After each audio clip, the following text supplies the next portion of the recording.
大家好，歡迎收睇財經大排檔。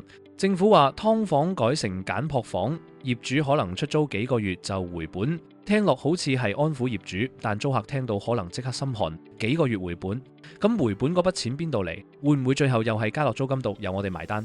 今次房屋局擺出簡樸房樣板房，表面係教業主點樣改，實際係將香港劏房市場最現實嗰條數攤開咗出嚟。之前我哋已經做過一集講簡樸房制度本身，今集係後續。樣板房一出，代表件事開始由政策口號變成現實計數。政府想話俾市場聽，劏房要改成合規簡樸房，大概要點做，要幾多錢，要幾耐時間。聽落好似係好事喎。劏房住得差，大家都知要有基本面積、獨立廁所、水電、安全、通風呢啲要求本身冇問題，但香港住屋問題最為人詬病嘅地方，往往就係政策講得好聽，真正實行就另一回事。劣質劏房退場之後住緊喺入面嗰批人可以去邊？之後係咪可以住翻入嚟？政府話業主幾個月可以回本，咁回本嗰筆錢最後係咪都係由租客硬食？呢個先係今次樣板房消息最值得睇嘅地方。今次最多人留意嘅數字係一劏四11.4萬起，但係呢度要留意，唔係一間房嘅成本就要11.4萬。報道提到每個分間單位改裝工程費大約25,000至51,000蚊，再加每間大約3,500蚊專業核證費。如果用最低數去計，即係每間房大約28,500蚊起。如果一個單位分成4間房，4間一齊計，先會變成大約11,400蚊起。所以真正嘅意思就係每間房最低2萬幾起。但如果一個業主手上係一個一劏四單位，4間都要改，4間都要核證，成個單位最低總成本就可能去到11.4萬起，呢個先係準確。咁你可能會問，點解成日用一劏四做例子？係咪政府標準就係一個單位一定劏4間？唔係，一劏四唔係法定標準，亦唔係話所有劏房都一定係4間，但佢係一個幾貼近市場現實嘅例子。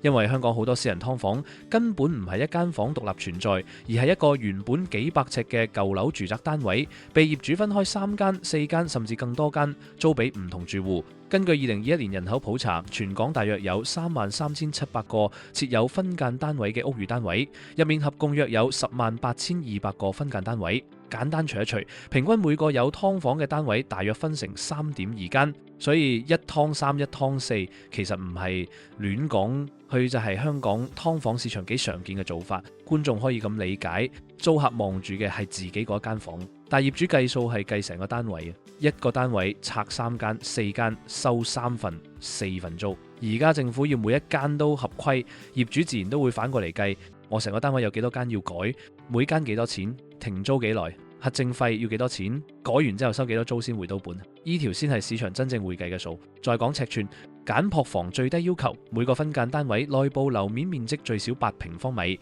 ，8平方米即係大約86平方尺。86平方尺係咩概念？如果用米去計，一個長方形就可以係2米乘4米左右。同一個標準私家車位相比，8平方米其實仲細啲。香港常見私家車位圖則大約係5米乘2.5米，即係12.5平方米左右。簡樸房最低8平方米，大概只係一個標準車位嘅6成幾。你諗下，一個車位都只係用嚟泊一架車，而簡樸房最低標準就係要喺更細嘅空間入面放床，留少少活動位，仲要有獨立廁所同基本設備。所以呢個標準唔係咩生活大升級，只係條底線。如果一個單位真係一劏四，理論上4間房加埋，淨係房本身最低都已經要32平方米，即係大約344平方尺。但現實仲未計走廊、牆身、喉管、廁所位置、水電、通風、消防、門口同實際間隔。所以唔係話一個300幾尺單位就一定可以順順利利一劏四。尤其係舊樓，你想令每間房夠8平方米，可能要拆牆、合拼、減少房間數。一減少房間數，租金收入就少咗，但工程費又要照俾。呢個就係點解政策落地唔係咁簡單，因為香港劏房市場本身就係靠一個單位可以拆幾間去計數。而家你要求每一間都達標，就等於成個生意模式要重新計過。以前可能係一個舊樓單位粗略間幾間租得出就得，而家就變成每一間都要合規，標準提高，方向可以理解，但成本最後會由邊個嚟承受？而今次最值得留意嘅，未必淨係11.4萬呢個數。政府講法入面有一句，對劏房業主嚟講，改裝費加埋專業核證費，相信靠出租單位幾個月租金收入就有機會回本。呢句說話從業主角度聽，可能係安撫，翻譯成人話，即係你唔使太驚，條數唔係天文數字，只要繼續出租，幾個月租金收入就可以攤分改裝成本。但由租客角度聽就唔係咁舒服，租客第一時間會諗業主幾個月回本嗰筆錢喺邊度嚟？咪就係租金咯。如果政府話業主幾個月可以回本，咁係咪代表改完之後租金有機會加？係咪代表本身已經住得好逼、租得好辛苦嘅租客，最後仲要幫政策成本埋單？呢個先係今次新聞背後真正值得拆開嚟睇嘅位。政府安撫業主，咁邊個安撫租客？租客唔會關心業主幾時回本，佢擔心嘅係原本較低價嘅劏房會唔會少咗，合規之後嘅簡樸房自己仲租唔租得起？而且唔好忘記，劏房租客通常唔係議價能力強嗰批人，如果佢哋有好多選擇，根本唔使住劏房。呢度講一個大排檔小知識，今次最關鍵嘅4個字叫做合規成本。咩叫合規成本？即係以前你可以照出租，照俾人住，但係而家政府話唔得，要符合標準先可以合法出租。咁你為咗達標而要俾嘅錢就叫合規成本。今次簡樸房嘅合規成本包括咩？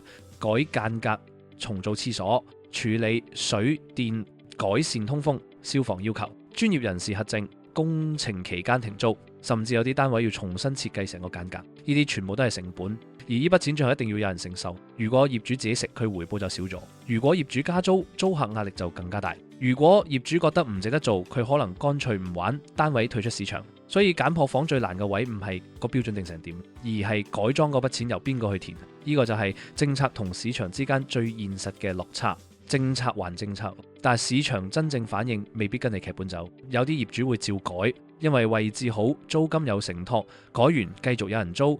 有啲業主會觀望，因為仲有過渡期，唔急住去改。有啲業主會拖到最後先睇下執法點做。亦有啲業主會計完條數，覺得唔值，索性唔玩。呢個位就會帶出第二個問題：供應會唔會收縮？政府最理想嘅畫面當然係劣質劏房逐步消失，合規簡樸房慢慢取代。但係市場可能出現另一個版本，容易改嘅單位會改，位置好嘅簡樸房可能加租，難改又冇數圍嘅單位會退場。結果就係表面上居住標準提高咗，但原本最需要較低價選擇嗰批租客，反而可能面對更少選擇。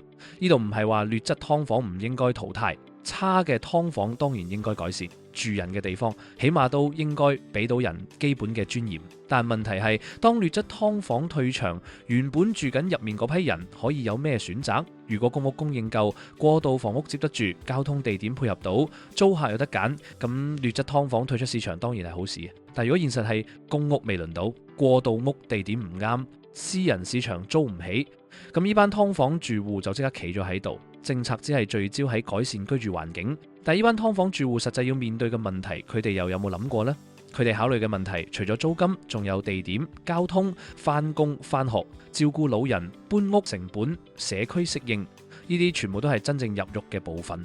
今次樣板房一出，最值得留意嘅係3件事。第一，有幾多業主真係願意改？如果成本可以接受，單位本身條件又適合，咁一部分劏房會慢慢變成合規簡樸房。第二，改完之後租金會點？如果大量簡樸房改好之後租金普遍上升，咁就代表合規成本開始轉嫁到租客身上。第三，難改單位會點處理？如果大量舊劏房退出市場，政府要問自己，原本住緊喺入面嗰批人可以去邊？呢3樣嘢先係政府決策者真正要諗清楚嘅地方。